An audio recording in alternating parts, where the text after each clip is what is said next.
नमस्कार. तर आज मी बनवत आहे शेवभाजी. त्यासाठी मी गॅसवरती कढई ठेवली, त्याच्यामध्ये तेल टाकलं, त्याच्यानंतर मोहरी आणि मसाला टाकलेला आहे, तो चांगला परतून घेतला.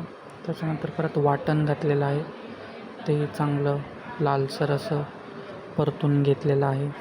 चांगलं त्याला तेल सुटून दिलं, एकदम घट्ट होऊन चांगलं तेल सुटून दिलं. त्याच्यानंतर त्याच्यामध्ये पाणी टाकलं. जास्त घट्ट पण नाही आणि जास्त पातळ पण नाही केलं. सगळं मिक्स करून घेतलं. चवीनुसार मीठ टाकलं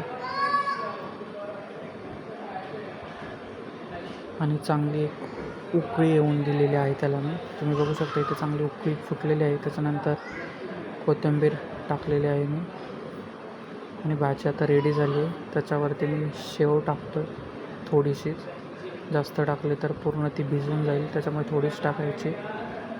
आणि इथे आपली शेवभाजी तयार झालेली आहे. व्हिडिओ आवडला असेल तर नक्की लाईक, शेअर, सबस्क्राईब